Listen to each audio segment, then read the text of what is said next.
غير سبيل وكتاب الله ضياه دليل تحفيظ اسم بين الأسماء. الحمد لله رب العالمين، ثم الصلاة والسلام على نبينا محمد وعلى آله وأصحابه ومن تبعهم بإحسان إلى يوم الدين. ثم أما بعد، إخوة المشاهدين في كل مكان، أحييكم جميعا بتحية الإسلام الخالدة، تحية المسلم من الأخي المسلم في الدنيا، وتحية التي تختص بأهل الجنة في الجنة، ألا وهي قائلا لكم السلام عليكم ورحمة الله وبركاته. musidɓe julɓe, en yetti Allahu jalla wa ala, en juuli e dow annabajo makko Muhammadin sallallahu alayhi wa sallam. ɓaawo ɗum ɗo mi hiwriki on hiwrago gandanteɗema ko julɓe ɓen woni ko hiwrorta ɗum ɗon ko aduna. Allahu tabaraka wa taala hirtini waɗi heerago hiwrago wonande yimɓe ɓen ko nder aljanna. Allahu inni wondanedema yimɓe aljanna ɓen wal malaikatu yadkhuluna alayhim min kulli babin salamun alaykum bima sabartum fa ni'ma uqbaddar. woni yo jang e kisal yo wonu e dow yimɓe aljanna ɓen. haray ko ɗum ɗo woni koɓe hiwrototo musidɓe julɓe. mi hiwrori on yo jang e kisal wonu e dow moɗon. salamun qawlan min rabbir rahim. haray no musidɓe julɓe, hande kañum kadi en ari e émission meɗen andaɗo woni émission gandal e faamu oɗo nokku meɗen waɗaɗo Barke Jama TV. musidɓe julɓe, hande kañum kadi hiɗen mari welo molanago, woni hiɗen mari ceernoɓe meɗen ɓe andanteɗam hiɓe yangade e ɗaɓɓugol ngal ɗo gandal e ndiɗo leydi meɗen Sénégal. hiɓe janna janggora, ɓawo ɗon kañum kadi hiɓe seeni ɗo waɗangolen yewtoreji ɓawo nde andanteɗama woɓɓe e maɓɓe arno ɗo, kono woɓɓe e maɓɓe ko hande woni lawol aranolngol. idan noon en jonne ɓe ko jungo ñaamo ɗo ɓe hiwro en, ɓawo ɗon ɓe andinen ko kamɓe woni homɓe. barakallahu fikum. alhamdulillahi rabbil alamin, thumma assalatu wassalamu ala ashrafil mursalin sayyidina muhammadin wa ala alihi wa sahbihi wa sallama tasliman kathira. allahu juulu e dow muhtaru annabi ma, ɓe gure maɓɓe ɓe wondaɓe ɓanta ɗum. musidɓe julɓe tedduɓe wonɓe suivude men ka Jama TV ɗo, ka o émission needi e gandal, on fof on hiwrama, on jarnama, o weltanama. ko noon kadi hiɗen hiwro Cheikh Mouhammad Yero ɓe invite ɓen e o émission ɗo, émission mawnuɗo. ko noon kadi hiɗen hiwro jarna Cheikh Alpha Oumar Mané, ɓenɓe men woni waddude o émission ɗo inchallah. haray min miɗo inne Ahmad Ba, jibinande Guinée Pita Timbi Tunni centre, ka hoɗo innetego Jinji Sénégal ɗo. miɗo hoɗi Pikine Guinaw Sips. haray ko Guinée toon mi fuɗɗi duɗade e karmakoɓe amen, karmakoɓe maketeɓe oustaz Abdoul Hamid jooli, yo allahu subhanahu wa taala hinnoɓe yaafoɓe, kamɓe atti men jannude alquran. ɓawa ɗum kadi on tigui ari Sénégal ɗo fuɗɗi janggude français on, kono continue ka janggugol arabu, janggi ka oustaz Taslim. haray ɗen hiwroɓe jarnaɓe kala kaɓe wontiri. ɓay iwi ɗon yeehi ka Fleuris, iwi ɗon yeehi harakatul falah Koloban, iwi ɗon no yeehi alkulliya al ifriqiya liddirasat l islamia en 2014. on tin heeɓi licence on tigui on fewnɗo on tigui no wadde master 2 menen e Alpha Oumar Mané. haray ko ɗo woni mujjumal on tigui inchallah. haray hiwrike fof jarni fof Cheikh Mouhammad. eywana baraka arrahmanu fikum fa jasakumullahu khayra jaza. musidɓe julɓe, haray kene woni ko nani ɗi weƴƴitande ceernoɓe ɓen ɓawande ɓe andine ko kamɓe woni homɓe. haray ɗen inne ɓe tooli maɓɓe ko télé meɗen ɗo Jama TV, émission meɗen gandal e faamu. idan cheikh onon kañ kadi folde tafaddal. alhamdulillahi rabbil alamin, wa sallallahu wa sallama ala man ursila rahmatan lil alamin بشيرا ونذيرا وعلى آله وأصحابه أجمعين وسلم تسليما كثيرا. أما بعد، فالسلام عليكم ورحمة الله وبركاته. Waleykum salam wa rahmatullahi wa barakatuh. musidɓe julɓe tedduɓe ɓawde yettuɗen Allah subhanahu wa ta'ala juuluɗen e nelaɗo makko Muhammadin sallallahu alayhi wa alihi wa sallam hiɗen hiwro foppo hiwrangol islam hertinana hiwrango ngon ɓeɗo karamokoɓe tedduɓe ɓe toloduɗen ɗo woni a Cheikh Mouhammad Diallo kañumate a Cheikh Ahmad Ba. Cheikh Mouhammad Diallo ɓe annduɗa ko kamɓe woni ko invité en e o chaîne men wi'eteɗo Jama TV e o programme émission wi'eteɗo Gandal e Faamu. Cheikh Ahmad Ba noon woni koynete kon karamokoɓe ɓe anndanɗa hoore ma ko karamokoɓe an miɗo heeɓi teddungal janal ko tawata hande ko min e maɓɓe woni ko tolodi ɗo machallah ɓe tigi tigi on ɓe waɗi taarifu hoore maɓɓe ɓe naado royla nder ton koɗo ɓe diw moƴƴa si ɓe ini tum mene wondi e Alpha Oumar Mané en ka masse 2 ɓe wowlali ka fuɗɗori ton aray no manki seeɗa ala kulli hal ko Alpha Oumar minnete ko Mané woni komi yettete buy noon ko Mané tun andi walla woɓɓe Alpha tun woɓɓe Oumar tun ala kulli hal kono inneden tigi ko Alpha Oumar Mané machallah e jibinande ko innete kon gawal Kumbiya e nder Kumbiya ɗon kadi e nokku ka wi'ete Kambala haray Allah subhanahu wa ta'ala waɗi on tigi ko ɗo fuɗɗi janngude ko innete kon ko programme ko wondiri école ji arabe ɗin e junngo Cheikh Ahmad en ɗo Allah subhanahu wa ta'ala waɗi tigi tigi on min yaari ka kulliya toon Allah jarri bo yimen jarri bande jande woni waɗi joni ko karmakoɓe amen ɓe min jooɗoɗo to ban tawi ɗum ɗon hino hulɓini ha feƴƴiti kono ala kulli hal meɗen toon haray ko ɗum ɗo gon tigi mari ko yewta ɗo aywa nam machallah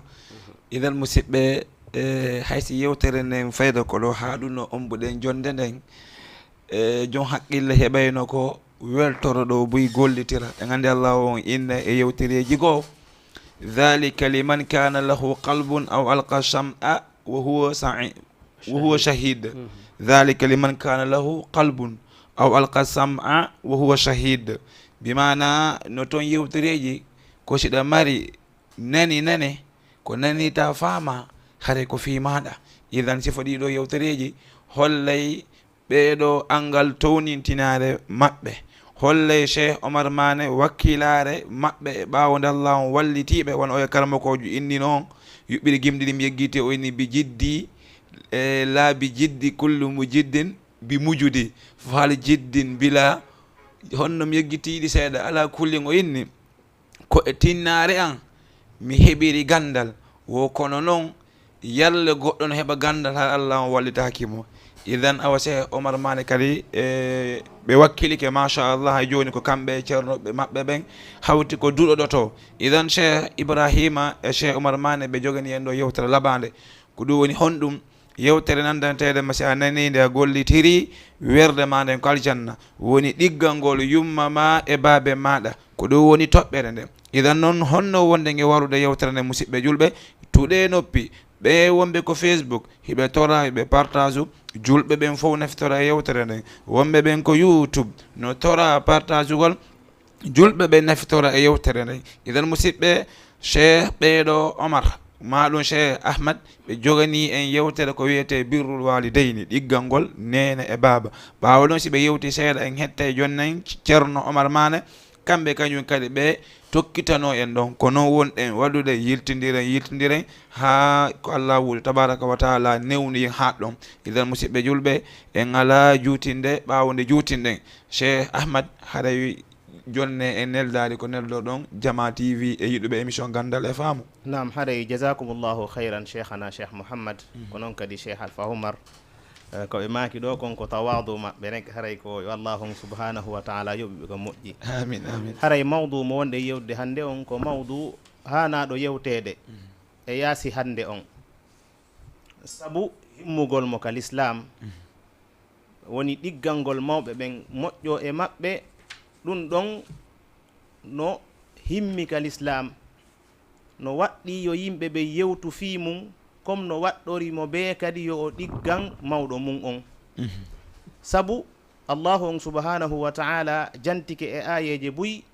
hollirɗi ko waɗɗi neɗɗo on kon hakkude makko e mawɗo makko on ko noon kadi nelaɗo on sallllahu alayhi wa sallam ɓe maaki makuji buy e hadisaji selluɗi ittaɗi ka defte selluɗe hollirɗi haqqeji ɗi mawɓe ɓen marani ɗi fayɓe ɓen marani mawɓe ɓen haray noon haqqe e ɗiggangol mawɓe ɓen ɗum ɗon ko kañum woni haqqe ɓurɗo mawnude e haqqeji ɗin ɓaawo haqqe allahu on subhanahu wa taala haqqe ɓurɗo mawnde on ɓaawo haqqe allah on ene laaɗo on sallllahu alayhi wa sallam haray ko birrul walidayni wal ihsani ilayhima ɗum ɗon no ɓanga no feeña ka allahu on subhanahu wa taala ɓannidiri hakkunde rewugol mo e ɗiggalngol mawɓe ɓen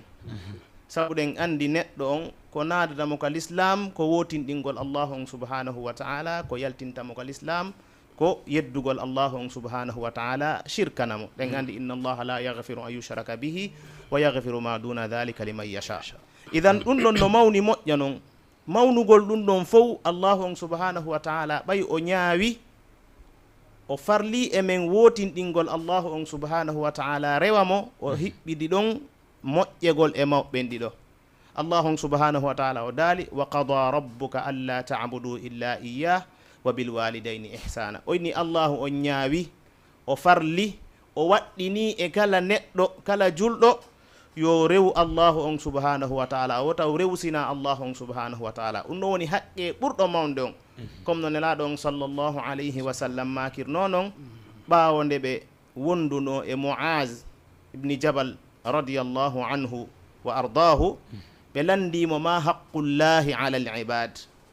ko honɗum woni haqqe allah on e dow jiya ɓen Muaz e needi makko e ne'anagol mo mawɗo oyni allahu wa rasuluhu alam ko allahu on nelaɗo on andi nelaɗo maaki haqqullahi ala al ibadi an yabuduhu wala yushriku bihi cheyan haqqe allahu on e dow jiya ɓen ko yoɓe rewu allahu on subhanahu wa taala hara ɓe wotinɗinalimo hay e fus idan ko ɗum ɗo woni principe arano on e julɗo on principe arano on e dina kan ko rewugol allahu on subhanahu wa taala hara wotinɗinalimo hay e fus hara o shirkanalimo ko hekkiti ɗon kon oyni wa bil walidayni ihsana idan on tigi moƴƴo e mawɓe ɓen woni ko julɓe woni na julɓe woni ɓe wuuri woni ɓe wuura ɗum ɗon fof inchallah en aroyay jantagol ko honno neɗɗo moƴƴorto e mawɗo makko on simo wuuri ko honno kan neɗɗo moƴƴorto e mawɗo makko on so feƴƴini kono moƴƴagol e mawɓe ɓen ɗum ɗon ko waɗɗi ɗum ka gurdam maɓɓe e ka feƴƴingol maɓɓe idan ɗum ɗo no holliri himmugol e waɗɗagol honɗum ɗiggalngol mawɓe ɓen moƴƴo e maɓɓe sabu allahu on subhanahu wa taala hawtidiri ɗin ɗon ɗiɗi dewnidiriɗi ko noon kadi o ɗum ɗon ɗon no e suratul isra aya 23 ko noon kadi allahu subhanahu wa taala o daali wabudu llaha wala tushriku bihi shay'an wa bilwalidayni ihsana oyni rewe allahu subhanahu wa taala wota on shirkam mo hay e fus wota on kafidu mo hay e fus wota on ƴettu pihun kun andanɗa ko allahu subhanahu wa taala hertori kun ko kanko duwa ko waɗanede waɗa ɗon goɗɗo goo ma ɗum waɗa ɗon goɗɗum goo woni noon wa bilwalidayni ihsana ɓawo nde waɗɗon ɗum ɗon ɓawo ndo jonnituɗon allahu subhanahu wa taala haqqe makko on cheikh mouhammad yero haray jonnite mawɓe ɓen haqqe maɓɓe woni honɗum woni moƴƴe e maɓɓe labine e maɓɓe ko ɗum al imam ibnu kasir rahimahullahu on mufassirjo mawɗo ka deftere makko tafsirul qur'an al azim o inni amara tabaraka wa taala bi ibadatihi wahdahu la sharika lah fa innahu huwa alkhaliqu arraziqu almun'imu almutafaddilu ala khalqihi oyni allahu subhanahu wa taala o yamiri yo rewe kanko tun hara o shirkanali o jantiɗo yoga e nemaji ɗi allahu subhanahu wa taala waɗani jaɓɓen oyni fa huwa almustahiqu minhum an yuwahhidu oyni thumma awsa refti allahu subhanahu wa taala wasiyi bil ihsani ila alwalidayni yo moƴƴe e mawɓe ɓen ɗiɗo cheikh mouhammad yero haray ɗon kadi ɗum ɗo ko yoga e ayeje no woodi ayeji bus arɗe hollirɗe neɗɗo no duwa moƴƴade e mawɓe makko ɓe so yeehi noon kadi ka hadis ji nelaɗo sallllahu alayhi wa sallam ka makuji nelaɗo sallllahu alayhi wa sallam en taway ɗon kadi hadisaji dolle dolle selluɗe bi riwayati thiqat ani thiqat ila rasulillahi sallllahu alayhi wa sallam haray noon makuji nelaɗo ɗin sallllahu alayhi wa sallam hino habbe musidɓe julɓe habbe ɗum ɗon hewti inchallah cheikh mouhammad yero aywa nam ko toon darto may nam inchallah haray habbe idan hadisaji bus yewtama nelaɗo sallllahu alayhi wa sallam maaki hadisaji bus no faamo e ɗin hadisaji ɗon no wawa yaltinade e ɗi hadisaji ɗon yoga e ɓure wonɗe e ɗiggalngol mawɓe ɓen yoga e ɓure wonɗe ɗiggalngol mawɓe ɓen no tawa e majje alwalidani ahaqqu nnasi bil birri wa husni sohba mawɓe ɓen ɗiɗo ko kamɓe ɓuri handude e ɗiggalngol ko kamɓe ɓuri handude e moƴƴagol wondigal kala wondeteɗo kala ɗigganteɗo ko mawɓe ɓen taw atti kamɓe ɓe woni premier si feƴƴi ɗum non noon goɗɗo goo ara idan ɗiggalngol goɗɗo goo ɗum ɗon ko ɓaawonde ɗigganɗa mawɓe ma ɓen moƴƴiɗa e mawɓe ma ɓen hadis on dalil on ɗum ɗon ko maako amen tun ko minen yewti ɗum e mbelaye amen ka ko nelaɗo sallllahu alayhi wa sallam maaki ɗum alladi la yantiqu ani l hawa in huwa illa wahyu yuha ɗum ɗon haray ko maako nelaɗo sallllahu alayhi wa sallam mo al imamu muslim filli ka sahih makko nden deftere nde kormo ko ɓen fotti e sellugol nde fotti kadi ko kande woni deftere ɗimmere ɓurde sellude ɓaawo sahihul bouhari haray abou hurayra on sahabajo tedduɗo on sahabajo mawnuɗo mo andanɗa ɓurdam makko ɗam fof o waɗi ɗan e arugol heɗito nelaɗo sallllahu alayhi wa sallam jokka nelaɗo sallllahu alayhi wa sallam fi ƴettugol dina kan e makko sakita ka yimɓe ɓen humpita ɓe makuji nelaɗo sallllahu alayhi wa sallam on sahabajo tedduɗo on sahajo ɓe maynuɗo o maaki oyni jaa rajulun ila rasulillahi sallllahu alayhi wa sallam gorko goo ari ka nelaɗo sallllahu alayhi wa sallam o landimo oyni man ahaqqu nnasi bi husni sahabati ko hombo ɓuri handude e labegol e moƴƴegol wondugol ko hombo mi ɓura duwa ɓurde moƴƴade wondigal nelaɗo inni qala ummuk nelaɗo inni ko biroma o landiti o inni summa man si feƴƴi biro an kadi ko hombo hikkiti ɗon o inni summa ummuk refti kadi biroma o landitimo tammum o inni summa man o inni summa ummuk refti biroma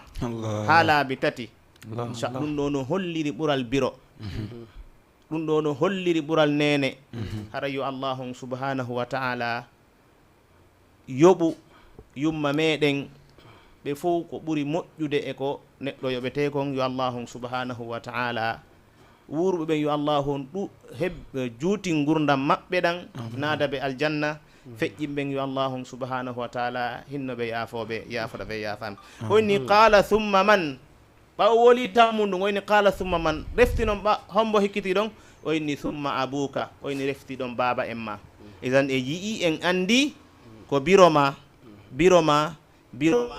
refti baba idan ha joni e yaltali ka da'ira e yaltali ka ron woni honɗum woni ko mawɓe ma ɓen ko ɓen ɗon duwaɗa ɓurde ɗiggande ko ɓen ɗon duwaɗa ɓurde moƴƴade mum cheikh mouhammad yero haray o hadis ɗo ko imam muslim fillimo ko ɗum al imamu nawawi ka deftere makko al minhaj sharhu sahihi muslim idan ɗum ɗo no holliri ɗum ɗo fof oyni qala al ulama wa sababu taqdimi l ummi kathratu taibiha alayhi oyni ko sabu nelaɗo karama ko ɓen ɓe maaki ko fi honɗum nelaɗon ardini yumma on laabi tati woni sabu tampere nde biro on tampi ko biro ma sowotoma lebbi jeenayi ñande firta gongol ko allahu tun andi honno ɗum ɗon feƴƴirta duuɓi tati hiɓe muyninde hiɓe bambude bal biro ma ɓe bambete ha ñande allahu subhanahu wa ta'ala ƴettitiɓe maɗum ɓe ƴettituma maɗum ɓe ƴettita idan yurmede biro ko wini tampere nde biro tampata nden ko ɗum waɗi ha allahu subhanahu wa ta'ala ardini yumma on si hekkiti ɗon baaɓe oyni wa khidmatiha wa mu'anatiha al mashaq fi hamlihi thumma wad'ihi thumma irda'iha idan ɗum ɗo fof no holliri ko allahu subhanahu nelaɗon sallllahu alayhi wa sallam ardirani ɓen ɗon cheikh mouhammad yero hara hiɗe wawi dartade ɗon inchallah seeɗa cheikh omar mane kamɓe kadi ɓe adda ko allahu subhanahu wa taala newnani ɓe kon khayran inchallah on weltanama boyi woni yewtere raɓɓe ɗum nde welde kono haare noon ɓe hewti e moɗon joni Cheikh Oumar Mané aywa nam Cheikh ko ɓe yewti ɗo ko onon kadi ko honɗum hayni ɗon ɗon aywa machallah alhamdulillah andi si tawi karmo ko ɓe yewti haray hino ɗumanni seeɗa ka sifa naata nder ɗon kono ala kulli hal aywa nam yewtere nde no laaɓi façon laaɓande nde annanɗa hoore ma fayda ko en ala ko laɓɓintino ɗen ɗon ko woni tun juste e ɓurtugol tentingol ko ɓe yewti kon fi koynete kon valeur nene e baaba haqqe nene e baaba haqqe jinnaɓe ɓen ko hunde nde annanɗa hoore ma comme no ɓe yewtiri noon koko l'islam e wattani hila fi muɗum e moƴƴa noon e ɗum ɗo si tawi a daari karamo koɓɓen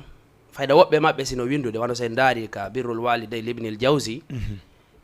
ɓe no jeeya ko ɓe atori wowlugol fi mum taw haqqille ɗen taw ko jaɓi kon mawɓe ɓen no duwa ɗoftede avant taw ɗen arde innugol ɗen adday nakl e ɗuma ko nande mum haqqil tun neɗɗo bano adam neɗɗanke yagal makko tun no Allah tagirimo noon hino jaɓi wondema mawɓe makko ɓen hino duwa ɗoftede si tawi o bonnanaka on fitra mo Allah subhanahu wa ta'ala tagirimo ɗon sabu naati noon ko ɓe sakkiti yewtude ɗo miijiti tampere ko ɓe tampi fima woni noon ko biro ma woni ko inete kon ko baba en ma ɓeɗo fof ɓe tampi fima façon tampere nde anndanɗa hoore ma haqqil jaɓaɓe ɗo yoɓe yamire goɗɗum saloɗa haqqil jaɓaɓe ɗo yoɓe nele nokkugo saloɗa haqqil jaɓaɓe ɗo ya daro ko inete kon ƴagganaɓe ɗo si tawi en daari wano ko innete e o hadith mo ɓe sakkiti yewtude ɗo ko hadith yaajuɗo moƴƴa ɓe addani en ko inte kon karmo ko ɓen ko yewti kon e fi maɓɓe nelaɗo alayhi salatu wassalam oya landimo ko hombo mi duwa ɓurde ɗoftagol hombo mi duwa ɓurde moƴƴade mum o sifi biro ma laaɓi tati on saydi si ɓe inni baba en ma wano ɓe yewtiri noon karmo ko ɓe inni e wondema o hadith ko o dalil ko ati kon taw yusafadu minhu no nafitore e makko wonnema taw mawɓe ɓen ko kamɓe taw ɓaawo haqqe allahu subahana taala ko haqqe mawɓe ɓen atti machallah ɓe ɗiɗo noon taw globalement si tawi yeeyi ka ayeje alqur'anul karim allahu subahana taala no addi ayeje goo tawa no yewti yo a ɗofto nene ma e bamma hara o fencitaɗe kono nokku goo o fenciti par exemple si tawi yeehi ka suratul isra woni on aya mo ɓe addi ɗon Allah subhanahu wa ta'ala no yewti fi maɓɓe hawni fa imma yablughanna indaka alkibara ahaduhuma aw kilahuma fala taqul lahuma uffin wala tanharhuma wa qul lahuma qawlan karima o yewti ɗo fi maɓɓe ɓe ɗiɗo noon o yewti no duwaɗa wondirde maɓɓe si ɓe yi ha hayɓe nawyi fiita honnantelanta ɓitto fi maɓɓe ha ɗum naɓama wowlugol façon konngudi goɗɗi goo woni ma ko ya yewtuɓe konngudi labaɗi kono e o aya ɗo Allah subhanahu wa ta'ala ko mawɓe ma ɓen ɗiɗo se yehi ka aya ko inete kon ka suratu luqman to Allah inni wa wasayna al insana biwalidayhi o ini mi yamiri neɗɗo on yo ɗofto yo ɗiggu e mawɓe makko ɓen ɗiɗo non kono on aya ɗon ɓay o atorike biwalidayhi joni noon fasala fil o dari o ini hamalatuhu ummuhu wahnan ala wahnin wa fisaluhu fi amayn o ini nena makko dal sowikemo e hoore lo'ere hoore tampere e tampere comme no ɓe yewtiri ɗo ni manam ko takkid konngol maɓɓe ko ɓe yewti kon wa kadhalika sen immike e yeehi ka aya wonɗo ley to wa wassayna al insana bi walidayhi ihsana o ini hamalatuhu ummuhu kurhan wa wada'atuhu kurhan ayno bi walidayhi o atori kono ɓay o gayni ka bi walidayhi o wolali fi ko baba ko allahu akbar sabu hollugol tampere ko nene tampi on tigi ko o wowlali fi ko baba kon o inni ko hamalatuhu ummuhu kurhan wa wada'atuhu kurhan ha gasi itan sen ƴetti ɗeɗo ayeje ɗiɗi woni aya on ka isra ka o wowli ɗon fi nene e baba o waɗali tafsil arɗen e ɗe ayeje ɗiɗi ka ɓe fuɗɗori ɗon nene e baba on sayti ɗe sakkitori fi nene tun on sayti en famay janɗugol o hadith on fuɗɗori nene yaadi e koynete kon sakkitoje ɗe ayeje ɗiɗi o sakkitoroy koynete kon baba ɗum ɗo fof sen hawtidiri en taway a wawata heɓude goɗɗo goo wonay ɗo place ko innete kon ɓaawo allahu subahana taala se ginni allah fi nelaɗo natori ɗon donc se ginni allah fi nelaɗo natori ɓaawo ɓeɗo ɗiɗo a ala goɗɗo goo mo duwaɗa ɗoftade ha hewtiti ɓe ɗiɗo ko ɗum waɗi haɗa fi ɓe ɗiɗo ko hunde duwamide andintinede toujours sagataɓe julɓe ɓen andintine fi ɓe saabu naati noon si tawi en daari en taway hino manki moƴƴa e sagataɓe haray ko mi darowa ɗon e taaliq e yewtere maɓɓe nen ɗon hayra inchallah on addorona en ɗon e fuyi onon kadi ko ɓeyditanon en seeɗa. aywa si tawi koynete kon toɓɓe hino ɗo ɗe annanɗa hoore ma ko duwaɗe yewtede wonno ɗe waɗa munasaba moƴƴa si tawi cheikh ahmad ɓe continue toɓɓe maɓɓe ɗen seeɗa hayran aroynema jeeɓidillahi taala. idan musidɓe yewtere nden hay joni ko yumma e baaba ɗiggal ngol ɓe jinnaɓe men ɗiɗo ɗen andi o e hadith ko annabajo on alayhi salatu wassalam landano o e inni wondanede makko onon yo annabajo allah on ayyul amal ahabbu ila llahi taala ene nelaɗo ko golle honɗe ɓuura yiɗede ko allahu tabaraka wa taala nelaɗo maki assolatu fi waqtiha ko juulugol julde nden ko waktu muɗum o inni nelaɗo thumma ay ene nelaɗo on tuma honɗum kadi ɓe maaki birrul walidayni kono on togi ɗigganta nene mum e baaɓe muɗum o inni thumma ay on tuma honɗum nelaɗo maaki a jihadu fi sabilillah. ndaare musidɓe julɓe hay waɗugol jihadu fi sabilillahi ko ɗiggal ngol yumma e nene ɓuri ɗum ɗon ɗum waɗen yi oya sukane arno inni nelaɗo ƴettelam yahin ko jihadi mi yaha mi piiroyo mi maayoyo fi allahu on nelaɗo maaki ene hiɗa mari gooto e jinnaɓe ma ɓen ɗiɗo wurɗo o inni inam bal kilahuma ɓe ɗiɗon noon hiɓe muuri ɓe wuuri nenaɗo maaki fa fi hima fa jahid ko e ɓeeɗo ɗiɗo watta jihad yahu musidɓe sen wi en yewta ɗum ɗo fayda en acciray e jomirawo yewtere nde yewta e nam cheikh ahmad mahim. nam haray jasakumullahu khayran cheikhana cheikh alpha omar ko noon kadi cheikh cheikh mouhammad yero diallo yette dialloɓe hannde duwanno yettede ba siɓe faljude e inde nden haray ko soƴƴani ni weeli ha ɓurti inchallah haray ko noon kadi ha joni si en jokkitike e ɗin makuji ɗi laaɗo sallllahu alayhi sallam maaki bi naqli thiqati an thiqati ila rasulillahi sallllahu alayhi wa sallam haray kadi no tawa e ɓural ɗiggal ngol mawɓe ɓen tawgol wonde neɗɗo on simo e sattereji ɗiggal ngol mawɓe ɓen no wawi mo efansande ittanamo nden sattede ɗon allah sattede hoye adna goo wonɗo e ɗiggande mawɓe ɓen ɗoftoɓe e ko wona woopugol allahu on subhanahu wa taala moƴƴo e maɓɓe ne'ano siɓɓe maɓɓe ɓen ɗum ɗon allahu on no wawi mo ittande ɗen sattedeji ɗon sabu ɗiggal ngol mawɓen ɗum ɗon no faamo no ƴetto no ƴooge e on hadis fillaɗo mo nelaɗo sallllahu alayhi wa sallam fillino ɓen ɗon tato wonnoɓe laawol ɓe naati e fammere ɓe nattun e fammere kaaƴi jani ari ombi fammere nden ɓe wawali yaltude ɓenni joni ko honnum ɓe waɗata ɓe ala doole nde ɓe wawa ittirte ngi kaaƴi ɗo nde huntere ɗo ko honnum ɓe waɗata mo be yewti gollal ngal o golli hara ko gollani ngal ko sabu allahu on subhanahu wa ta'ala o torori allah yo allahu on ittamɓe nde tampere ɗo sabu ngal gollal ɗon no tawa e ɓen ɗon gorko goo kanko ko honɗum o wanno golle makko ɗen ko honɗum o waɗanno allah ha allah weltanimo tawi nden sattede nden ñande ɗon allahu on subhanahu wa ta'ala ittanaymo nden sattede ɗon sabu ngal gollal ɗon woni honɗum oyni fa qala rajulum minhum allahumma innahu kana li abawani cheikhani kabiran oyni an allah miɗo maruno mawɓe ɗiɗo jinnaɓe ɗiɗo nawyuɓe ɗo on noon o sifi tun alhaali on woni ɓe nawyi woni ɓe nawyaali ɗum ɗo sifa on ɗo o sifi tun no ɓe wa'uno kono woni ɓe nawyi woni ɓe nawyaali woni ɗon heccidiri buyi woni on heccidiraali ɗum ɗon mawɗo ma ko mawɗo ma tun fof naati tun kono oyni miɗo marno jinnaɓe ɗiɗo nawyuɓe tawi noon simi yehimi golloyi mi ɗaɓɓoyi ñallal ngal fof mi ɗaɓɓoyi ñaamete mi heɓima ɗum mi heeɓi jaran mi jonnata hay e gooto o nafo mi jonnata hay e gooto o yara sina tuma mawɓe am ɓen yari sina tuma mawɓe am ɓen nafi oyni ñande goo noon mi yohuno ko woɗɗi mi ɗaɓɓoyi hunde allahu subhanahu wa taala newnaninmi mi heɓi ɗum mi ari mi tawi jinnaɓe am ɓen huylike tawi ɓe huylike ɓe ɗanike joni mi yiɗaɓe findinde ɓay mi anda ko alhaali hombo ɓe woni mi anda si mi findiniɓe ɗo si ɓe yaway ɗantagol wonde kadi ɗum ɗon ko needi no ɗum ɗon no ƴette ɗon kadi needi hakkunde neɗɗon e mawɓe makko ɓen ayay ɗo woɓɓe mawɓen hara no fowti waqtul qaylula ereji goo ɓe ara ɓe konka baba la handa ko honno alhaali hombo ɓe fewndi o inni mi yiɗa ɓe findinde ɓay mi anda koye alhaali hombo ɓe woni mi anda si ɓe findiniɓe ɗo si ɗana gongol hoyanayi ɓe ma ɗum si muusu hoore heɓay e mum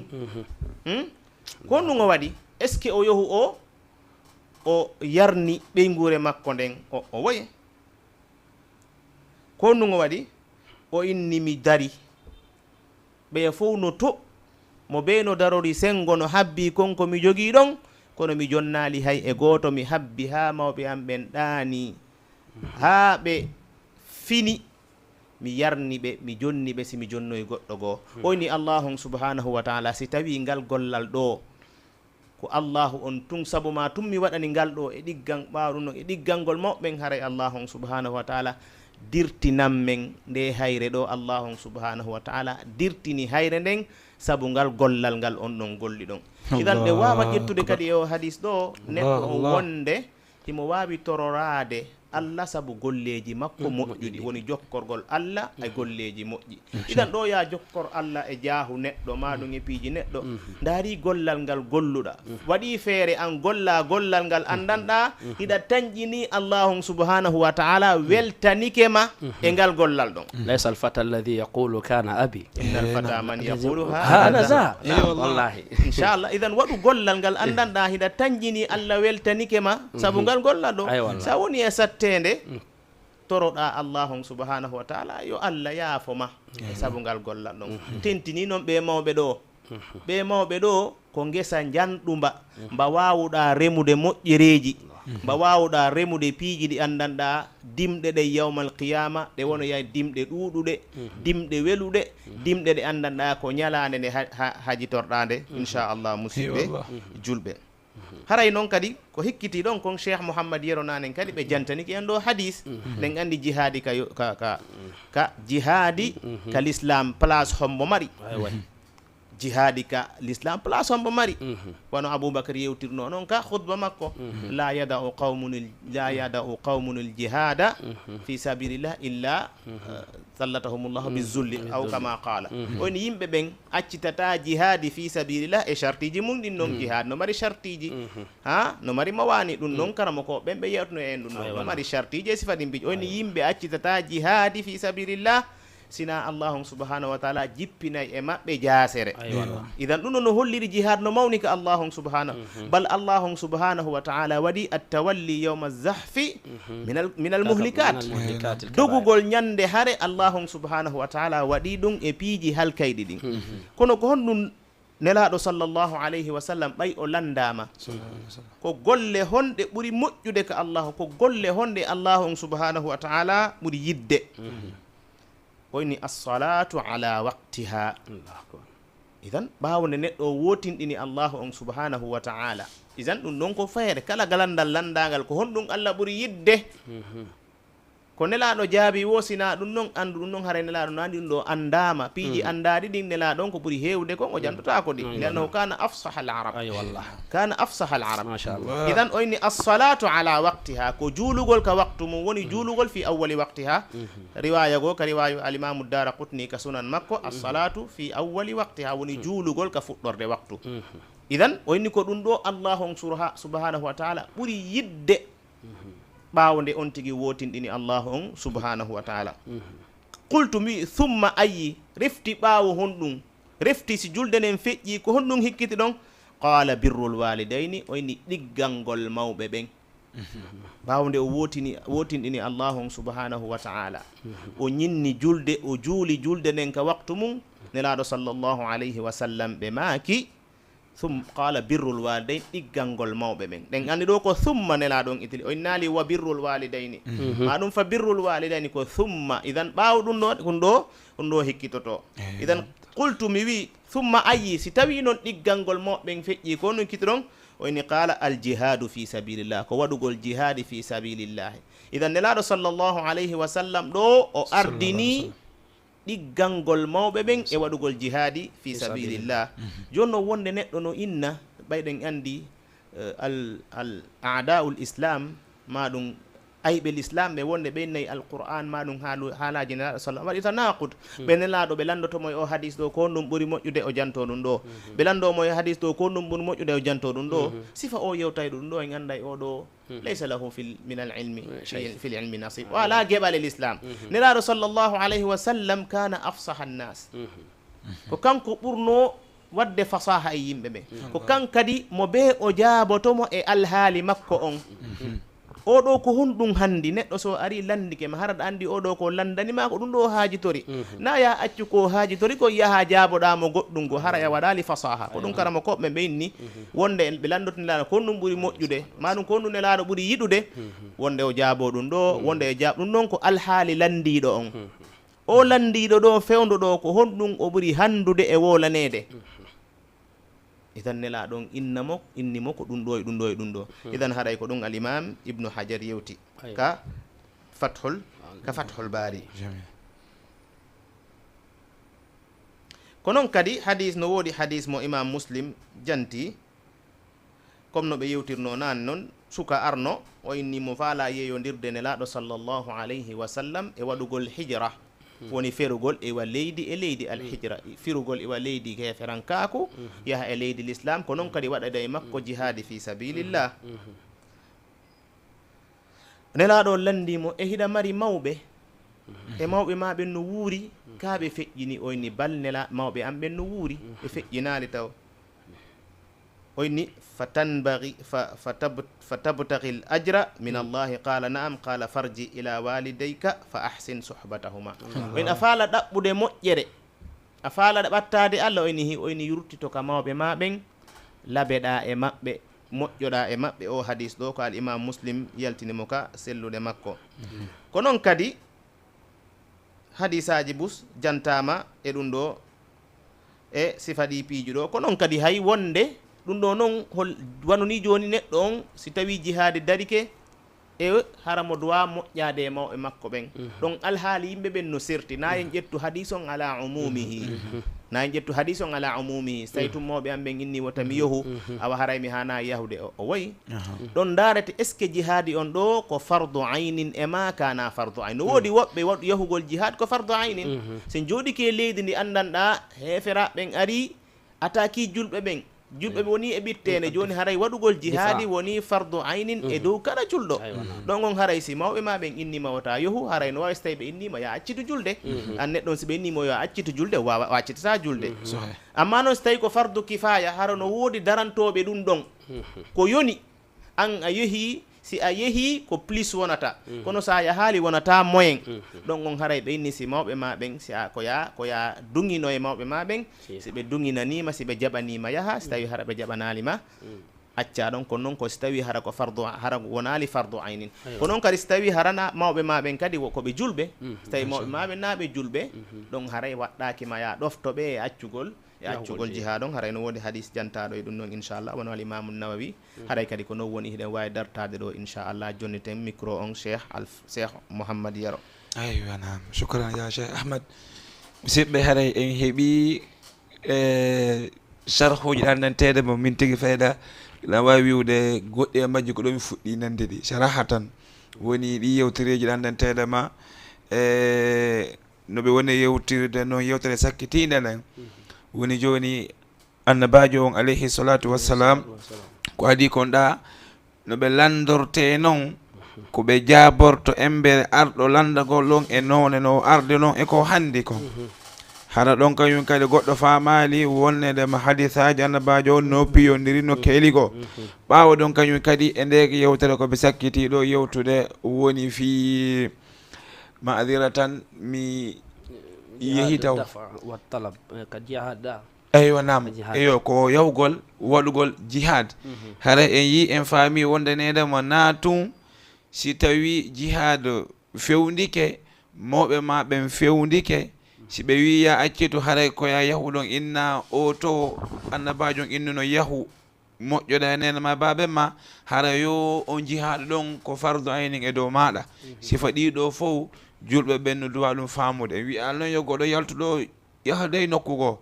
en wiya ɗum ɗon ko yewtere nden wonɗen e yewtude wota ɓe inni wondanedema yamirama yoɓe yahu waɗa jihad nani ha khayra inchallah yani on faala wiide ɗum ɗon ko ɓe ko yowli kon nane wondema ko yowdiri jihad kon ɗum ko no mari yewtere mum feere na wondema si tawi ɗum yewtama ɗo ko misal tun jonna on woni objectif men on ko laɓɓingol nafoore koynete kon ɗoftagol nene e baba ɗiggalngol nene e baba na fi yewtugol ɗum eywa nam en ala yewtude fiyo goɗɗo yaltoyo yaha nokku go de nani inchallah idan cheikh Omar Mané ay wanam Cheikh Mouhammad Yero e weltanike a Cheikh Ahmad hani mi halni on en jangga e jungo mabɓe Allah subhanahu wa ta'ala yoɓe ko ɓuuri e moƴƴude e ɗiɗo konngudi ko ɓe préparani en ɗo ɓe ƴettoy ɗum ka butunul kutub ɓe addi kadi e hikadi ɓe wadde ihalatji ɗin Allah subhanahu wa ta'ala yajzihi kulla khayr haray si tawi en daari wano juste toɓɓere ko ɓe sakkiti yewtude ɗo kon fayda qa'ida on ko la ta'ata li makhluqin fi ma'siyati al-khaliq wondema neɗɗo dal ɗoftetake si tawi ko yeddugol Allahu subhanahu wa ta'ala woni nder ɗon si tawi en daari dewe ɗen no woodi ko anda ko furudu ayn hara ko farda ayn ɗum ɗon ko an waɗɗi no woodi ko anndanɗare ma ko naafila nene e baba ɓe naafila hikkintake ko inete ko yeeso maɓɓe khayru dalilina ala dhalika hadithu jurayjin si tawi en daari jurayj ko nelaɗo alayhi salatu wassalam ɓe yewti fi muɗum qissa wonde ko sahih muslim kamɓe nelaɗo alayhi salatu wassalam hiɓe yewti en fi oɗo jurayj ko raɓɓiɗi kon nene makko ari e makko balɗe tati tawa himo juula no noddamo yani himɓe yawtunoɓe arana wonɓe ka mofte nelaɗo alayhi salatu wassalam nene makko tawimo himo juula noddimo oyni e Allah ummi wa solati nen Allah nenan e julde ande ko num mi suɓoto o yiya hakkille makko ɗen suɓi julde nde na hayr abo mi juula to mi kontina balɗe tati noon mo wadde ɗum ɗon katam mum nene makko tori e dow makko ya nene makko huɗimo kono nene makko kadi har no fini ko ɗum waɗi ɗo en profitoto ɗo o hadith ɗo sa nanimo wattana hila e huɗugol ɓiɗɗo ma nene makko no andi o ɓiɗɗo makko ko ɓiɗɗo moƴƴo ni ko fewɗo nene makko huɗimo kono ko huɗugol wondugol e ƴoyre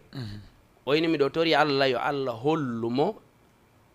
himɓe mo jiwɓe bomɓe ɓe yo Allah hollumo jiwɓe bomɓe ɓe ay Allah subhanahu wa ta'ala no wawi mo hollude jiwɓe bomɓe ɓen kono ronka yande e fitna maɓɓe on oɗo jurayj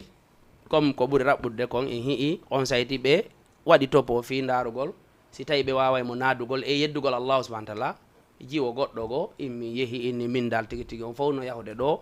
ɓe wawa e makko hay fuyi kono min simi yeehi mi wawa e makko sabu mo hooli ngari makko kin e darde makko de mo sikkude so hewti on waliyajo Allah ɗon ɗum ɗaynay mo tigi tigi on o yeehi o yasali few wano karama koɓe no yewtiri noon woɓɓe ko inni wondema sah kanko ko innete ko gonɗum jurayj o hiidaleji o jiwon no woodi mo tawoyi no woodi goɗɗo goo mo tawoyi e wonɗo arra'i woni aynowo kono dal ala kulli hal o yeehi ka jurayj o eti ha o ronki o yasalimo wadde faale o immi o hersi hotugol ka fami makko ka himɓe ɓe o innoɓe misi mi yehi mi waɗay ha oɗo yedda Allah o ko inata ɗo usasi ɗum ko yeeso mum kono si Allah jaaɓi misi men hiidde o anday andi ɓen yimɓe no woodi ani yimɓe ɓe anda ɓe añante hay dewal hay fewgol ko fewɗa ko subhanallah no hulɓini ha feƴƴiti o immi o yeehi Allah waɗi Allah subhanahu wa ta'ala walliti oɗo waliyajo Allah jiwon wawanali mo hay fuy jiwon immi yeehi rewoyi e gaynako on o heɓinimo ɓay on ɗon o heɓinimo ha paari o immi o yeehi o innoyi o ɓiɗɗo ɗo ko ɓiɗɗo oɗo waliyajo woni jurayj ha probléme jama o immi ari andi jama fof kadi ndaare si tawi tun ko ɗum waɗi neɗɗo se Allah subhanahu wa ta'ala waɗi a winditike himɓe janggayɓe a winditike himɓe fewɓe a jeyama e maɓɓe eto renoɗa moƴƴa sabu naati noon bonnere ma an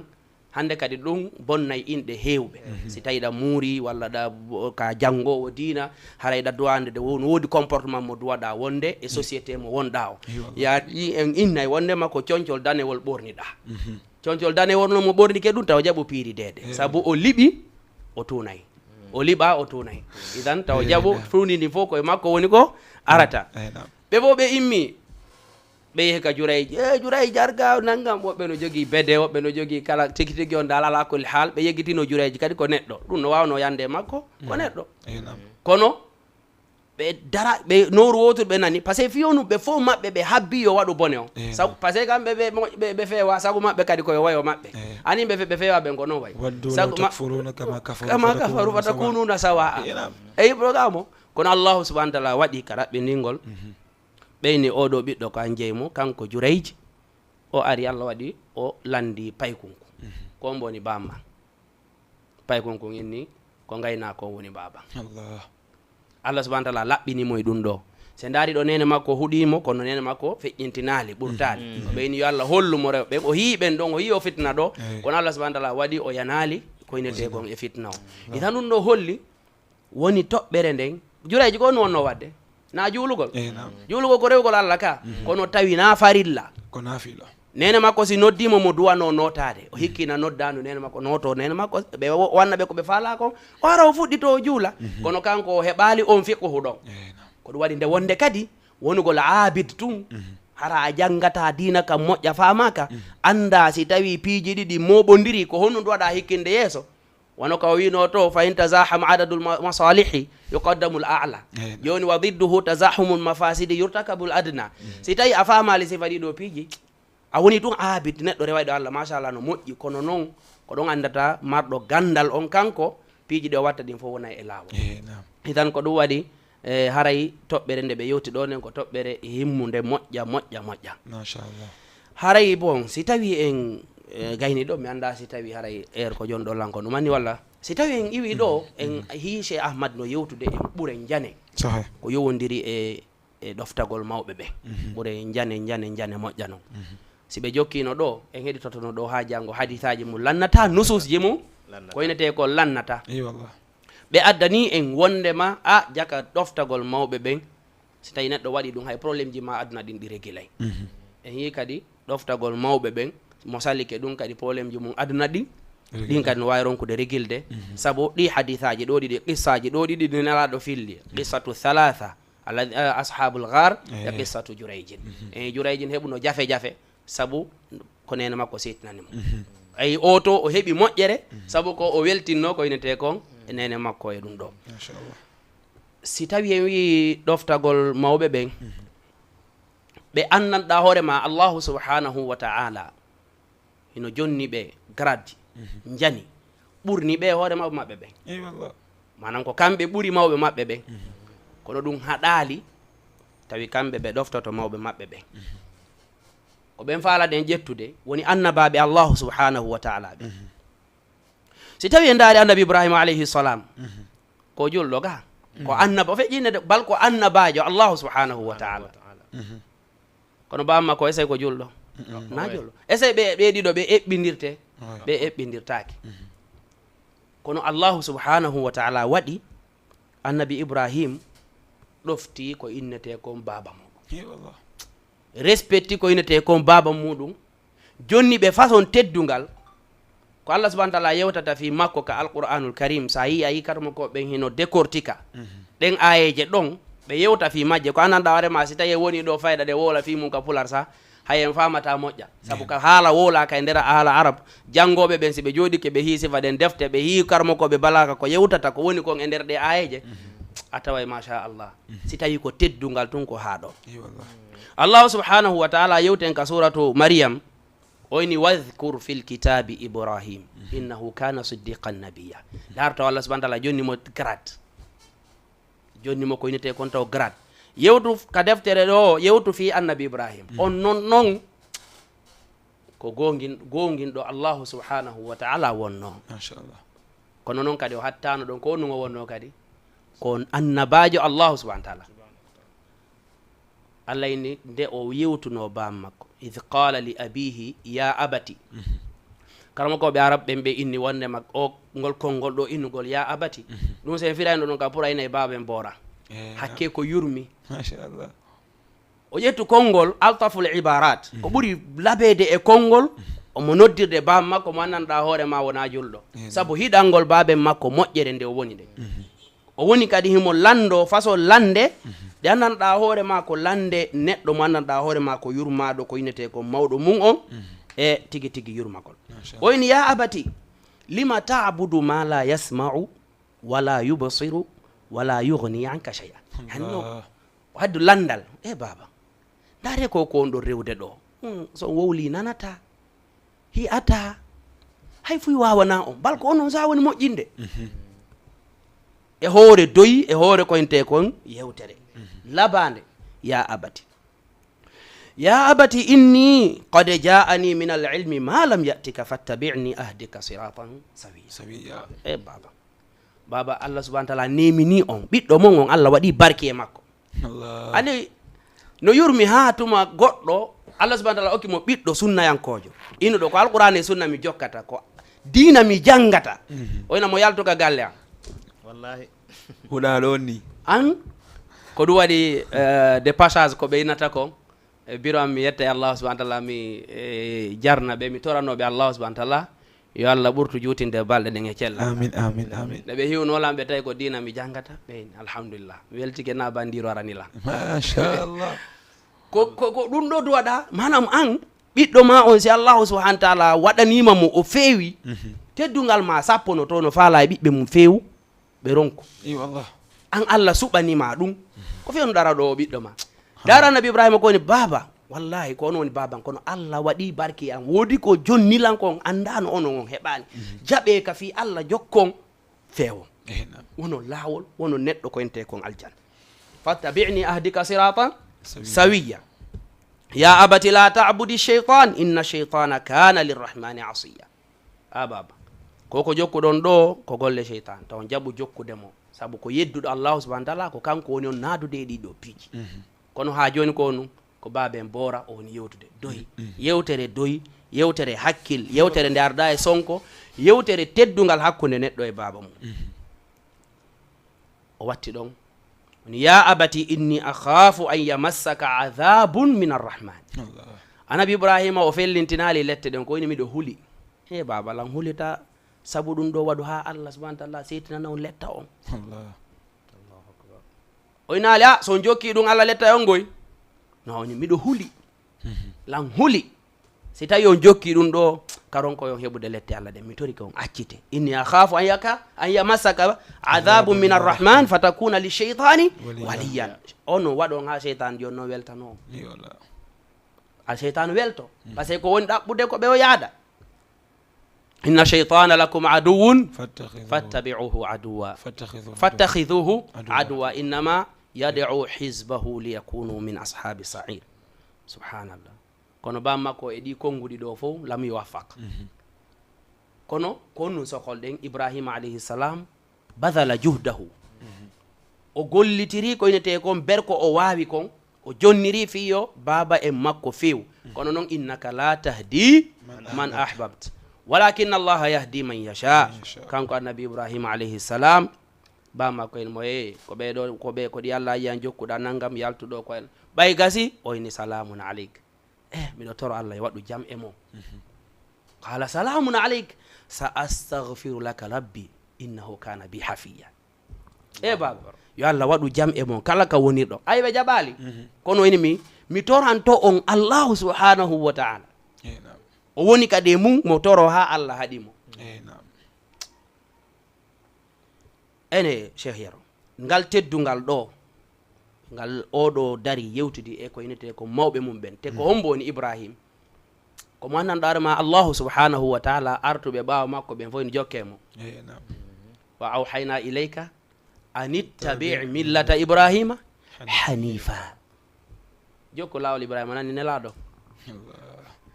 inna ibrahima kana ummatan qanitan linnasi hanifan walam yakun min almushrikin shakiran li an'ami wa ibrahima alladhi waffa subhanallah oɗo e o grade makko jano ɗo fof mo yewtudude e baba makko e hoore teddungal holli si tawi annabajo on mawnintinake hoore mawɓe mum ɓen na sifa ma an e min e ɓe anduɗa hay golleji men ɗuuɗa na enen duwa ko enete ko yawade ko ente ko mawɓe men ɓe walla ronke ɓe manade kono no woodi hunde nde ƴetteten ɗo da'wa men on fof ko da'wa tawhid yo Allah subhanahu wa ta'ala laɓɓine amin ko jele hiɗen agresseur ɓe wonɓe ka saare ɗo e wonɓe ka leydi darotoɓe nan artugam mi ƴettanima garanti aljanna mayi waɗu ko falla artugam inna jokkilan no heewi ka heewa heewi def anabi ibrahima alayhi salam o ƴettani bam makko on garanti ɗon oy bam makko ƴett subhanallah si annabajo wawali naadude bammu aljanna ko hombo wawi naadude goɗɗo aljanna hay goto sina allahu subhanahu wa taala hay e goto tagore idan cheikh yero namasiji ɗi no ɗuuɗi si tawi cheikh ahmad ƴettitoye seeɗa ɓe waɗoy taalique e ɗum ɗo en aro e yoga e maɓɓe wono annabi ismail surtout o no woodi ko darotoɗen e muɗum comparing e programme ji men ɗin seeɗa khayran biidnillahi taala wa tabaraka ella ala ray musidɓe julɓe yewtirane no foti ha kono yawaka fuɗɗede ko ɗum waɗi waktu amen fayda koko yeehi fayda komi heddorɗo ko joni futoroyo yonu ko seeɗa idan noon musidɓe julɓe en yewte ɗo tun qissa goto nane cheikh omar mane wonno yewde ɗo e fi qissa o wiyeteɗo Jurayj sanga nde o nene makko huɗunomo tawile ko huɗande hawrude mi anditi ɗon kisan qissa annabi Moussa alayhi salatu wassalam ñande annabi Moussa wonno wiide anyo allahu tabaraka wa taala hollan wondiɗo an o ko aljanna allahu tabaraka wa taala inni ene Moussa ko wondiɗo ma on ko aljanna woni ko humpaɗa o inni ehi woni yahu nokkele kaari suudugo no nokkele kaari a tawa e ɗon suka si a yiidi e on ɗon haɗa ko on woni wondiɗo ma on ko aljanna ɓawa ɗon annabi Moussa yehi ɗaɓɓiti nokku on ha yii suudu ndun ɓe yurni ɓe kutukutunni tefi yiyali o no juula jamma yiyali o hino okkitira yiyali ko ɓe humpano haɗa ko golle ko woni e gollude mo nadde aljanna tawi ko kamɓe ɗiɗo wondata annabi Moussa tawi ɗum ɗo halɗini ɗum annabi Moussa konki suka on inni aw ko tooni no aɗa ɗon ɓini kam mi faala yiidude muɗum wo ko honɗum faala yen yiidu yawten wode wondanedema mi toriki allahu tabaraka wa taala yo hollan wondiɗo an ko aljanna allah on tindini mi ha e nduɗo suudu tawi ɗum ko an annabi Moussa noon inni mi tigi tigo mi tefi mi rewi rewteɗo ɗon fof mi yurnike mi rewi rewteɗo ɗon fof fiyo mi yi'u gollal ngal wonda e gollude tawi allah on ko o yoɓɓirtama ko yen wondu ko aljanna ɗum mbaɗum ɗon o inni a min de mi ala gollal fus baadi miɗo wondi ɗo e nena miɗo dankoɓe miɗo ƴogana ɓe miɗo wuppana ɓe miɗo ñammina ɓe miɗo wallitoɓe miɗo ɗofti nene an mi ala ɓe yeddude kala wo ko ɓe haɗinmi kono noon nde mi gollani ɓe wo ɓe innayi mi torikema anyo allahu tabaraka wa taala waɗu ɓiɗɗo an oɗo yo wondu e Moussa ko aljanna wo nena an dey no toro ɗum ɗon wo awa welto duwa nena ma on jaabike allah on humpitilan ko enni ɗo wondata ko nder ko nder aljanna ko wono noon kañum kadi se ndaari e oɗo qissa kadi oya suka iwnuɗo leydi woɗɗundi no rondi yumma mum o taarini yumma makko ko suudu kaaba laabi jeɗɗo yehi safa e marwa o yehi nokkele yeheteɗi ɗin o golli hajju ngun ha o gayni himo tañƴini moodi o golli seeɗa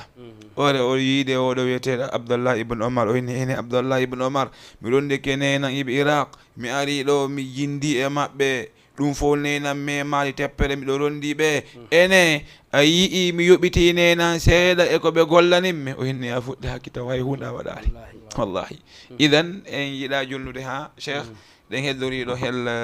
wi en joni 18 minutes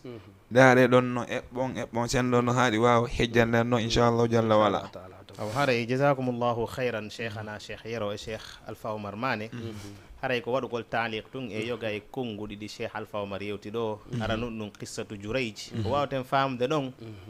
woni toranagol ɓiɓɓe ɓen haray ɗen tori biro en e baba en men koɓe tikki wo koɓe tikki hara hiɗen toriɓe kadi yoɓe torano en ko moƴƴi kon to ɓe innu Allah huuɗi o enen noon ko ɓuuri hewde kon ɗum ɗon no heewi e sonnaɓe ɓen pay kun si waɗi ko ɓuuri hewde kon Allah huuɗima Allah waɗima ni e ni haɗa sen daari qissatu Jurayju o ɗo ko biro makko toranimo kon Allah on jaabini Allahu akbar idan ɗum ɗo noon haray ko leson mo andanɗa kara mawɗo no duwa wattande ilay ɗum ɗo ko moniɗa wo ko moniɗa ha nelaɗon o lanna o inni laysa sadidu bisura innama sadidu man yamliku nafsahu inda algadab o inni tiiɗuɗo on wona wawɗo jippiro o inni tiiɗɗo on digi ko o wawɗo jogitade hoore mum sanga o tikki sanga o muni hara o toranta ko ɓiɗɗo makko on piiji goo o innatamo yo Allah huuɗe yo Allah ware yo Allah waɗe ni e ni sabu ɗen andi comme no sen ƴetti ɗo du'a mawɓe ɓen ko jaaboto ɗum ɗimmum ɗum kadi ko ƴetteten kadi e qissa annabi Ibrahim on ko fameten nden kon alayhi salam woni ne'anagol mawɓe ɓen ka konguɗi hay sina mawɗo ma ne'anagol mawɗo ka konguɗi enen pullo ko ɗum andira ɗen baba on fooyaali ne'anagol ɓe ka konguli ne'anagol ɓe ka haalayi na konguɗi ɗi yewtata an e gore ma on wona ɗin ɗo yewtata baba en ma wona no yewtata gore baba en ma idan haray noon sen inni kadi ne'anagol mawɓe ɓen ɗiggangol mawɓe ɓen ko noon kadi ɗiggangol siɓɓe baba en men ɓen e siɓɓa biro men ɓen sabu no woodi hadis mo oyan arɗo e nelaɗo o yewti o inni miɗo golli gollal miɗo bonni ko honɗum mi wawi wadde Allah o yaafanolan o landimo mawɓe maɓe no wuuri o inni hiɗa mari yaaye o inni nene ma to sow kono wuuri haala o inni hihi o inni yow gollana on ɗon waɗa on ɗon birru moƴƴoɗa e on ɗon Allah on no wawi rewde ɗon ha wawa yafanoma o bakkatu ɗo idan ɗiggangol mawɓe ko yewtuno ɓen ko woni hiɓe wuuri woni ɓe feƴƴini idan ɗum noon haray ne'anagol mawɓe ɓen surtout needi ndin andi nemɓe valeur ji men ɓin andi nemɓe aadaji men ɗin andi nemɓe konnguli labaɗi wonduɗi e teddungal ɗi mawɓe ɓen janni en ɗin saabu ɗum ɗon no manki baba on fooyaali sifa ɗin konnguɗi sookeje mon e sifa ɗin konnguɗi ɗi andana ko teddungal ɗi andira pullo ko teddungal andira enen ko teddungal andira ɗen ɗin piiji ɗi andira ɗen wota en accuɗi sen daari annabi Ibrahim o naali mo ya abi o naali ko ya abati sen daari kadi oya sonnajo ko aranta annabi Musa ko inni mo ya abati istajirhu idan ya abati ɗum no holliri oɗo ko ne'iɗo respectuɗo baba en makko hino woodi ko faala e Musa kono rewni e piijugo woni ya abadi stajiru baabe makko kadi woni neɗɗo faamuɗo woni uriɗo an unki haka ihdabna tayya ha tayi idan ko mawɗo faamuɗo e pay e jiwo ne'iɗo Allah hawtidiri oya yewtirimo yewtere neeɗi ya abati idan baba en boora comme no ɓe yewti idan ɗin konnguɗi no weltina mawɓe ɓen wonde na financiére ma tum konnguɗi welɗi ha jooɗo takko maɓɓe yewtida e maɓɓe sabu no woodi mawɓe woɓɓe ɓen ko ɓuri heewde kon a yiyay goɗɗo ɗo inna mawɗo makko on si nawyi o inna mawɓe no metti fi hara wonde mettere fi maɓɓe nden naafiɓe mettu fi kono ɓe ɓitti fof yalti acciɓe ha galle kamɓe tun alamo ɓe yewtida ɓe marno goroyɓe ɓe yewtida ɗum ɗon joni acci ko kamɓe tun jooɗoto e salon ɓe mettay fi ɓe alamo ɓe yewtida idan wonde haray yewgol jooɗoɗo e maɓɓe yewtida e maɓɓe fijida e maɓɓe sifa ɗin piiji ɗum noon kadi haray no hani inchallah haray ko ɗon manɗen ko baɗen noon taliq inchallah aywa machallah Cheikh Ahmad Allah yejzikum hayran taliq labaɗo moƴƴa en tora Allah subhanahu wa ta'ala yalla bon ko ɓuuri e moƴƴude e muɗum Allah wallito en fof gollitiren e wonɓe darden ɓen fof kañum kadi Allah subhanahu wa ta'ala wallito en ɓe wawa gollitirde Cheikh Mouhammad Yero e Cheikh Ahmad comme no andirɗen noon koko yowodiri e ɗoftagol mawɓe ɓen e wiɗen si tawi en jokki lannata siko ɓuureɗen lannata siko yimɓe moƴƴuɓe ɓe hiyeten ɓe ƴetteten exemple e mumɓen ɗoftinoɓe mawɓe mumɓen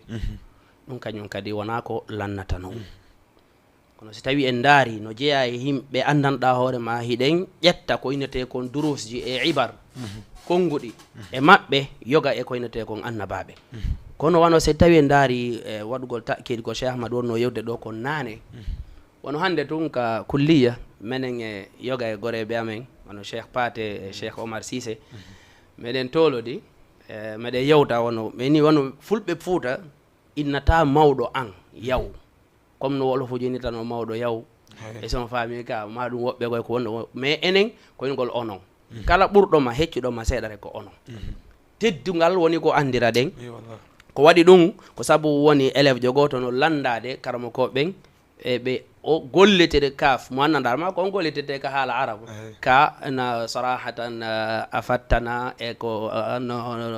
nuhibbu darsak kida golletede ɗin kafuji ɗon ɗi annanda hoorema min tawi ko wano pullo Fuuta o manam tullaɓe fulɓe wonɓe ka nder classe ton ɓen siko ɓen yewtayno ɓe addayno kum on par ce que fiyon num aada maɓɓe on koɓe ne'ira kon wawata innugol mawɗo an direct hayso tawi ɓe wowlde haala wokka goo hayso ko wolof ɓe worata nana ɓe nayi yen hayso tawi ko mawɗo ɓe nayi yen est ce on faami par ce que ɗum ɗo ko waɗugol takkid wondema ko needi ndi tawɗen mawɓe ɓen ɗen duwandi jogitade hara en accitali ndi ɗo Cheikh Ahmad buyno toon e sagataɓe alandoto ɓene ko nu yata haɗiyaka mon ɓeynama ko nena walla ñamude walla ko baban walla ñamude yani ko probléme mo annanɗa hoorema subhanallah ko duwaɗo litede par ce que noon ko hunde nde ɓe waɗanaka hakkil ɗe balɗe woodi neɗɗo goto musidɗo marɗo ɓiɓɓe ɗo nawno ɗo ta o yeehi ka men o waloyi toon nawni waali ɓe ari ka ɓiɓɓe makko ɓe o joni yahe danko e ɗon baba mum ɓe nono min ala yahude par ce que meɗen huli ñanneɓen ton bamma no waali nawni o ala toon goɗɗo goo ko wallitomo ɓeyna immo yaha dow ko ya bamma ɗaɓɓa baraji ɗaɓɓa aljanna wallitoɗaɓe ne'uɗoma gila wonɗa pay ko ha janɗuɗa inna nonono simi yehilan hulita ñanneɓe ñaman par ce que ko ñanneɓen e hoore mum sa moytaki jokkiɓe kamɓe probléme ji ɗi annanɗa hoore ma hiɗen nana ɗi ka société men hulɓiniɗi ala ko waɗata ha yimɓe ɓe gomɗina ɗi sina ɓe inneteɓe karamakoɓe lasarari ko ɗum waɗi fi maɓɓe no duwa yewtede duwa ɓanginede ñawoje ɓe yimɓe ɓen gomɗina Allah subahana taala ruttito e makko Allah holla ɓe laawol ngol ɓe duwa jokkude ngol musidɓe sina ɗum haray no yurmi saabu ɓe ɗo ko ɓe bonnay ɓe si tawi goɗɗo Allah yehi ha seedike o bonnayi ko bonnugol manam ko bonnugol woni golle makko kanko ala nafa yani ko bonnugol ayiyay goɗɗo no ara ɗo joni karama koye faala wannolan hunde kaari o naddu ɗon hunde kaari ana mi faala kaari feeta oye naddu ɗon tel on ɗon yalta oya feetoya ɓe ara karama koye mi faala kaari dikka ta ko kanko wannoɗe naddu ɗon yani neɗɗo mo annanɗa ma ko noon o jahasirta société on ko noon o bonnirta société on yo Allah subahana taala dandu en bone maɓɓe yo Allah subahana taala waɗu sagata ɓen fina faama ɓe rutto e ɗiɗo piiji mo beesi waɗino ɗum e ɓiɗɗo mum o howre mum kanko o miijitike no ɓikkoye makko koye Allah okkimo koye est ce que o miijoto no waɗugol koye chandis walla firir no wonnema no ko min da ko ɓikko an koye mi ñamata subhanallah so ndaari o ɗuma mo addu ɗon ɗanane woni on qissa mo addu ɗon hakkude Abdoullah ibn Umar walla Umar e waaji o o henno mo ko fiyon ɗum o innenema e bamma kamɓe koɓe gollantama tawi koɓe kana turidu baqa'ak wa anta turidu takhallusa minha kamɓe ɓe gollane fiya heddo an fiya janɗu fiya nafu fiya wonu yaha ha ka wonɗa sagata kelluɗo ta ko nene ma ñamatama ayna loqul honto haqqillaji ɗi woni oɗo ko inneteɗo annabi Ismail alayhi salam ndaru bammakko ko propose mum on gayndakiɗa taw voilà après oyni amma anta oyni annon an nene ma ko waɗanayno ma golleji ɗi par ce que sifino mi waɗi hunde kaari waɗi ha joni mana oyni him par ce que an a waɗu ɗum ɗo fi ɗatanƴini joni fawtoɗa ɓe yahay joni ha botum ɓay mawɓe nawyi a bon tigui muññoɗo ko ɓoyata so tawi kono arda yara ɓe yahay joni na ɗum wolte kamɓe koɓe ne'aynoma ko ɗum ɓe miiji e ma koɓe miiji est ce que koɓe miiji ha botum minema wono so ɓi duuɓi joyi o maya e joni mi hetto ko ɗum ɓe miiji an noon ko wondaɓe gollande koye ɓe naw ɓe nawi he muñe hey ɗum gasa e joni hay sa yehi ka yimɓe sa hayso goɗɗo e goɗɗo waddi hay ko innete kon ɓengu ma par exemple e bureau ma si waddi ko ɓe arata ɓene hey muñño ko maw debbo ni o yahay joni idan anta turidu attahallusa minha fiqhul fiqhi eso faami ka idan ɓeɗo ko ɗum ɗon tun no holla en wondema miijagol ko mawɗo an wollan wadde hunde kaari ko ɗum haɗi mi yaha kamen ko falcere aren ka annabi Ismail ndaare ande ɓeɗo ko rasaraɗe ɓe woni wolde oɗo bamma ko propose mo hirsugol mo wallahi bama ko propose mo no hirsugol falamma balagha ma'ahu sa'ya qala ya bunayya inni ara fil manam anni adbahuk fanzur madha tara ani do ala sarari ala do de ani yani do ko feso kafa kan walla labi kinge dande nam min de balle mi do heewi ko mi hiata mi hoydata lan hirsude ma ara fil manam golletel fi'l mudari' alladhi yadullu ala al-istimrar nam no heewi ko mi woni hoyde de wondema koye mi hirsa joni noon ƴeɗaru ra'yu ma on subhanallah si tawi ko ɓeɗo sagataɓe wonɓe darade ɗo inna ko mawɓe mum hunde kare arayno ɗe gandi haala kan gonɗo fokkiti kono oɗo ko fesso ene ɓiɗɗo makko on Allah innila mi hirse inchallah direct ko onno miijiɗa e mum ndanen teddungal e needi sagata o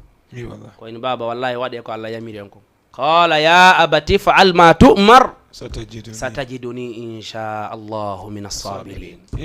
baba are hirsollan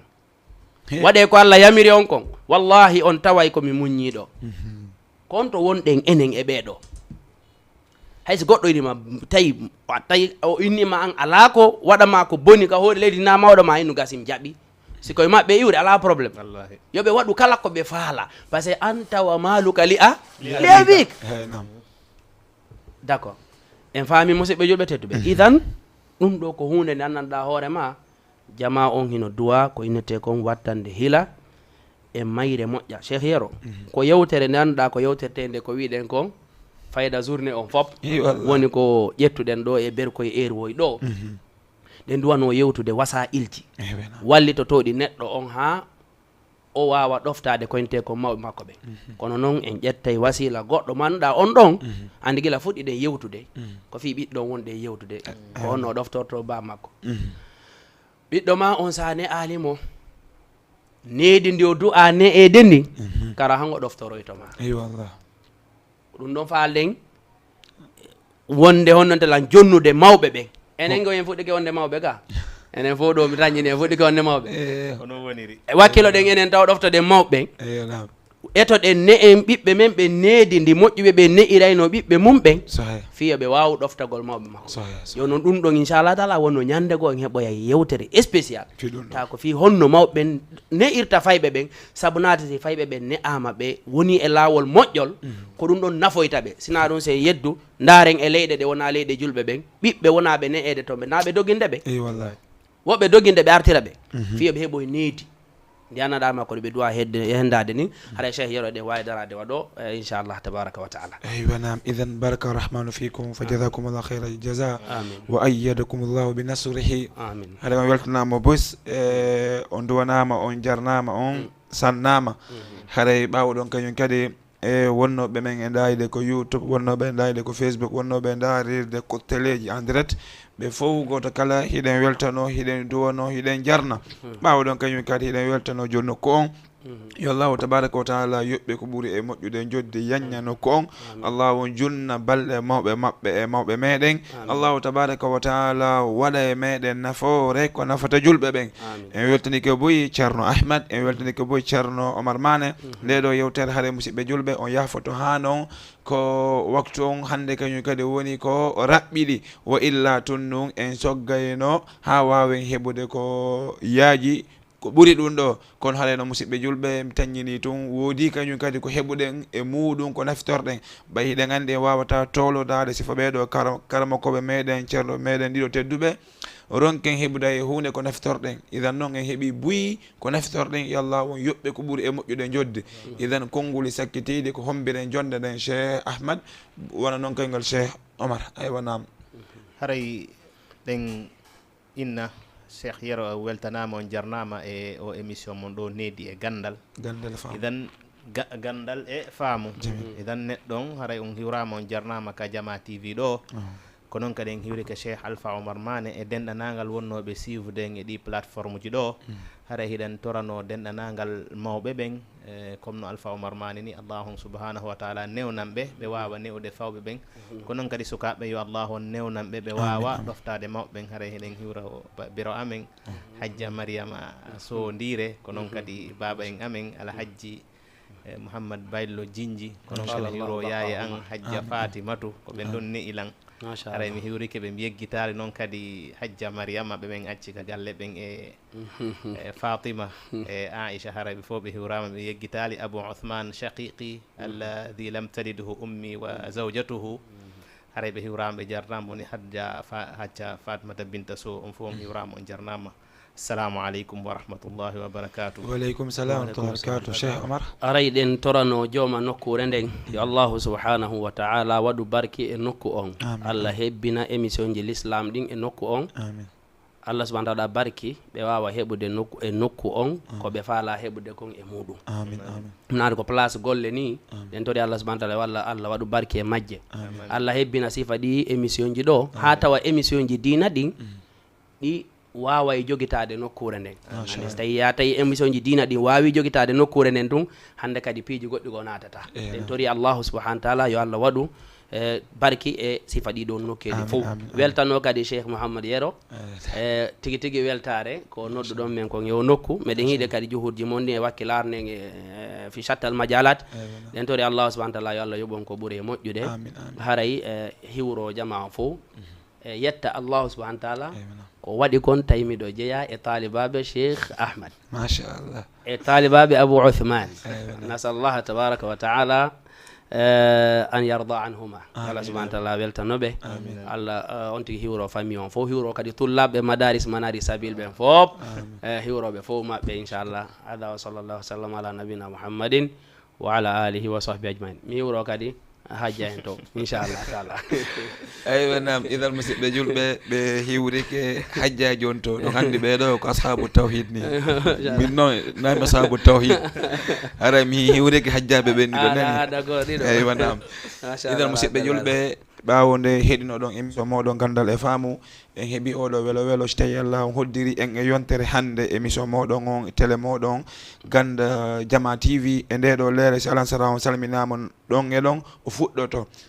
inchallah so Allah hoddiri en e yontere hande. aqulu ma tasmau min adhicri wal ayati wa salli llahuma wa sallim ala nabina muhammadin wa ala alihi wa sahbihi wa sallam. assalamu aleykum wa rahmatullahi wa barakatuh. اسم بين الأسماء مرموق يعطاه صدى ينمو ويفوق. مع القرآن ترى العنوان مجمع حلقات الفاروق.